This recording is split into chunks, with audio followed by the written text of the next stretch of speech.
చేస్తాడు. ఏసీ ఏం చేశాడు? ఎవరు తోశారు? సహోదరులే కదా. వీటోడు ఎవడన్నా ఎవరన్నా వచ్చారా? గొలియాతు వెళ్ళి అక్కడికి వెళ్ళి తోసేసాడా? కదా మనమేమన్నా తోసేసామా? ఎవరు తోసారు ఏసేపుని? ఆటాడండమ్మా మౌనం కట్టడా. మిమ్మల్ని ఎవరు తోస్తారు? ముందు ఇంట్లో వాళ్ళ సంగతి చూసుకోండి, బయట వాళ్ళ సంగతి తర్వాత ఎడుద్దాం. ఏంటంటే బయట వాళ్ళ సంగతి ఆడట చేసి ఆడ నేర్పారు. ఎవడు నేర్పుతాడు? ఎవడు బాధతాడు చెప్తున్నాడు. దాకా మీరు అన్నారు సమస్యలు లేని వాళ్ళు చేతులు ఎత్తమంటే ఎవరో మన బాధతో మనం తెచ్చి ఎవడు నేర్పుతాడు? ఎవడు కాడే తిరుగుబాటు స్వభావంతో భార్యాభర్తల మధ్య కానీ, అన్నదమ్ముల మధ్య కానీ, అక్క చెల్లెండ్ర మధ్య కానీ సహోదరులుగా ఉన్నవారే నిన్ను సమస్యలలో తోసివేసి ఆనందించే రోజులంటివి. అందుకే ఏం కావాలి? కన్నీటి ప్రార్థన హృదయం కావాలి. మధ్యాహ్న కలుస్తాను పాస్టర్ గారు రాకపోతే నేను ఇలా కంటిన్యూగా సాయంత్రం రాక వచ్చాను కానీ రాత్రి అంతా కూడా ఇలా చెబుతూ ఉంటాం. మీరు వింటూ ఉంటే కానీ ఆయన వస్తే బ్రేక్ పడిపోతుంది. దేవుని ఇస్తాం. మళ్ళీ ఇక్కడ యజమానుడు ఉన్నాడు కదా, సంఘ కాపురయ్య గారు. ఆగాలి. ఎందుకంటే ఆజ్ఞ అతిక్రమమే చెప్పలేటమ్మా. లేటుగా వస్తే ఇప్పుడు ఎవరైనా పాపం అని అది పాపం కదా, అది మంచిదా? ఆజ్ఞ అతిక్రమమే పాపం. పాస్టర్ గారు చేసినా, విశ్వాసం చేసినా, ఎవరు చేసినా తప్పు చేసినాక శిక్ష తప్పదు. అందుకే సమయానికి ఉపవాస కొడుకులో ప్రభువుని ఆరాధించి ప్రార్థించడానికి నేను సిద్ధంగా ఉంటాను అన్నవాడు చప్పుడు కొట్టి దేవుని స్తోత్రం తెగద్దాం. ఈ పోవటం ఏదో లేట్ అయితే మరి సాయంత్రం వస్తారా లేదు, ఎందుకు వచ్చింది? కొడితే ఒక బాధ, కొట్టకపోతే ఒక బాధ. దేవుడు అందుకే చూచుచున్నా దేవుడు నీ అంతరంగాలను చూస్తాడు. పై వేషాలు చూసేవాడు కాదు, పై రూపాన్ని చూసేవాడు కాదు. నీ యొక్క అంతరంగ హృదయంలో ఎవరు బయటికి ఎవరు కూర్చుంటే మంచిది, ఎంతైనా మంచిది. పడుకోబెట్టండి.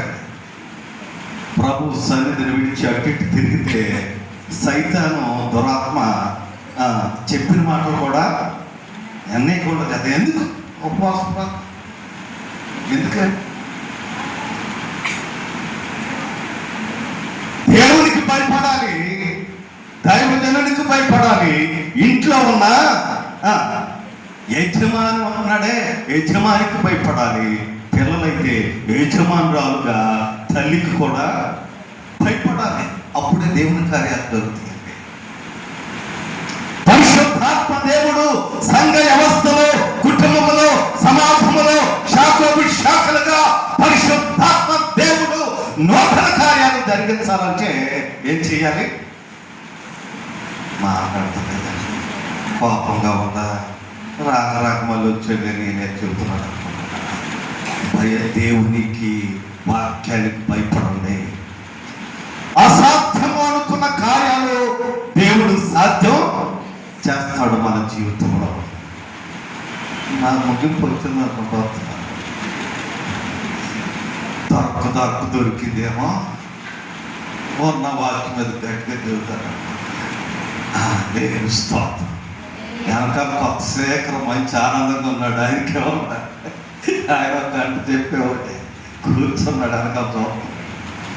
ఏంటంటే ప్రభు నన్ను దేవుని పెట్టారు. ఈ ప్రత్యేకమైన సమయంలో దేవుని సన్నిధిలో కన్నీరు గార్చి ప్రార్థించి విలపించి ఆరాధించి మహిమపరిచే వాళ్ళముగా మనం ఉండడం ఎంతైనా మంచిది. చప్పుడు కూడా దేవుని స్తోత్రం చెల్లుతాం. ఇప్పుడు పర్మిషన్ ఇచ్చే యజమానుడు అయ్యగారు రావాలి వచ్చినాడు.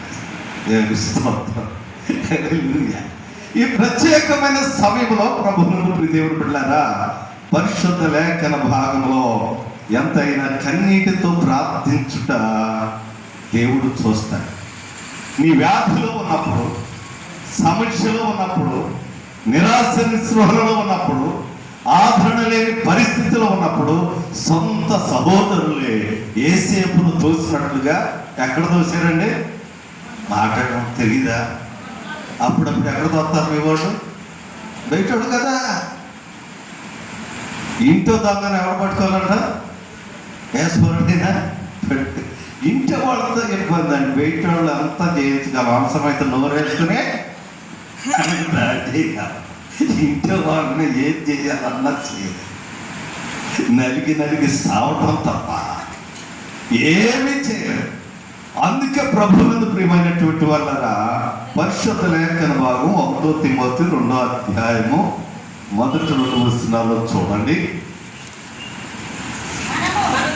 మనము సంపూర్ణమైన భక్తియు మాన్యతను కలిగి నెమ్మదిగాను సుఖముగాను బ్రతుకు నిమిత్తము అన్నిటికంటే ముఖ్యముగా మనుషులందరి కోసము, రాజులు అధికారుల కోసం విజ్ఞాపనను, ప్రార్థనలను, యాచనలను, కృతజ్ఞత స్తుతులను చేయవలను.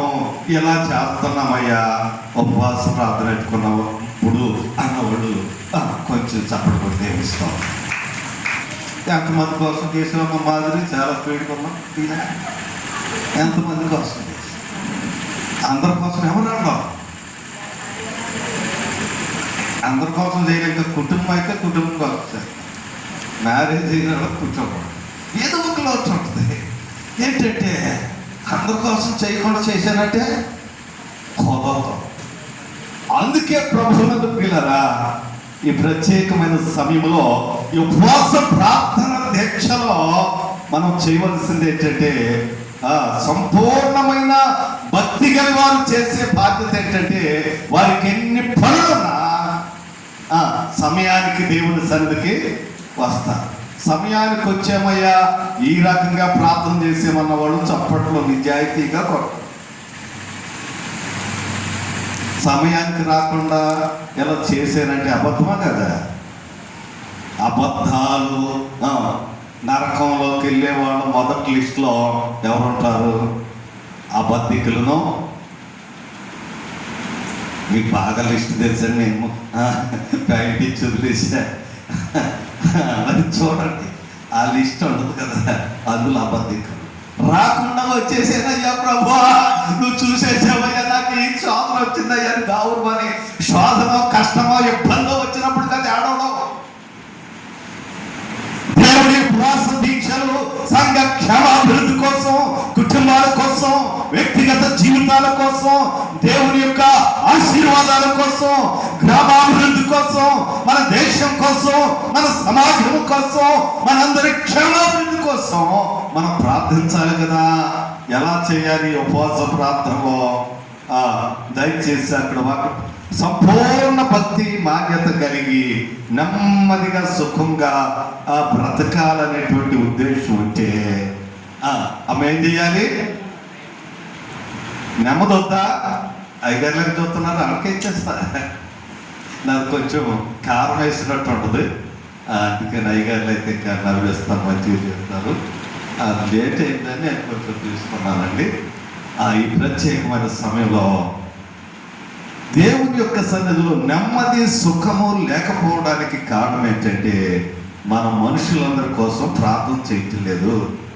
నా పిల్లలను దీవించిన ఆయన, నా పొలం దీవించిన ఆయన, అయ్యా నన్ను దీవించు, మా సంఘాన్ని దీవించు, మా ఊరిని దీవించు, మాది మాది మాది అనే ప్రార్థన ద్వారా నువ్వు దీవించబడలేకపోతున్నావు.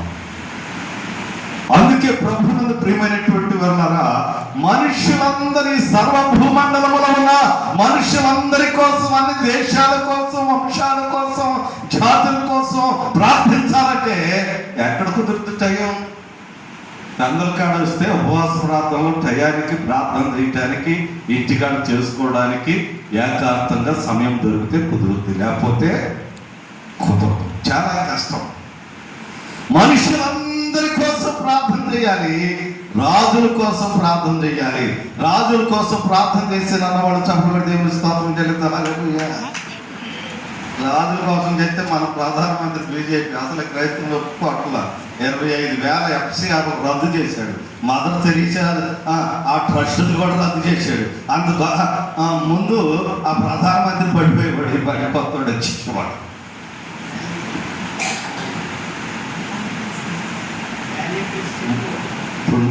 నేను ముగించాల్సి వస్తుందని కొంచెం జాగ్రత్తగా.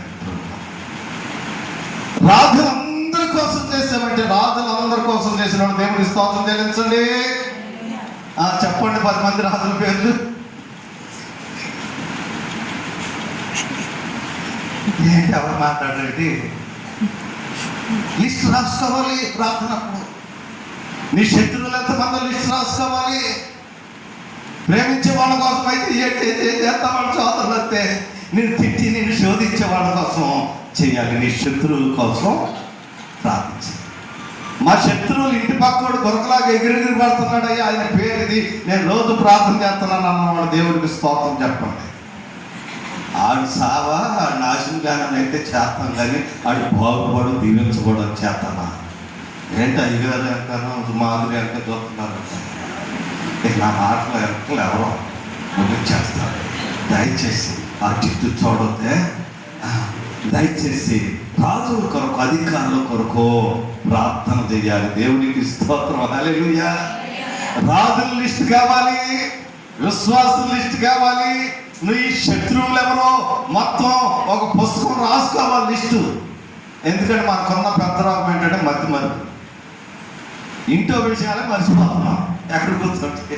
అందుకని స్పష్టంగా క్లియర్గా నువ్వు రాసి పెట్టుకుంటే వాటి కోసం ప్రార్థిస్తే, నువ్వు నిజంగా కన్నీరు గారిస్తే, నువ్వు నెమ్మదిగా సుఖముగా నీ పిల్లలు నీ కుటుంబం సంగమం క్షమాభివృద్ధి పొంది ఆశీర్వదించబడడానికి పరిశుద్ధాత్మ దేవుడు మనకు నిండారుగా సహాయం చేస్తాడు.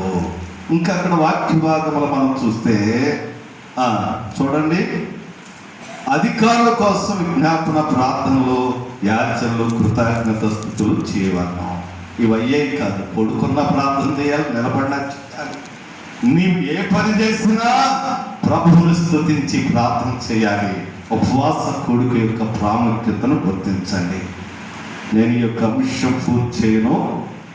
నేను పోతుగాదులో అన్నాను, దైవజనులు వచ్చారు కనుక ఒక వాక్యం చూడండి దయచేసి. కీర్తన 14వ కీర్తన మొదటి 2 వచన, 141వ కీర్తన 2వ వచనాన్ని ఒకసారి సహాయం చేయండి. ప్రభువునకు ప్రియులు అమ్మా, నా ప్రార్థన ధూపము వలన నేను చేతులెత్తుట, సాయంకాల నైవేద్యము వలన నీ దృష్టికి అంగీకారము అవునుగాక. ప్రభువునందు ప్రియ దేవుని బిడ్డలారా, హిజ్కియా కన్నీళ్లు విడుచుట యెహోవా చూసి ప్రార్థన ఆలకించాడు. మన నైవేద్యములు మన ప్రార్థనలు అంగీకరించబడాలి. ఇంకా చాలా విషయాలు ఉన్నాయి, కానీ ఈ చిన్న మాటలు ప్రభు మన వెనుకడిలో దీవించుగాక. అలాంటి ప్రార్థనా పరులుగా ఉండడానికి పరిశుద్ధాత్మ దేవుడి మిమ్మలను ప్రతిష్ఠించి వాడుకొనుగాక. ఇది బాగా చెప్పారు.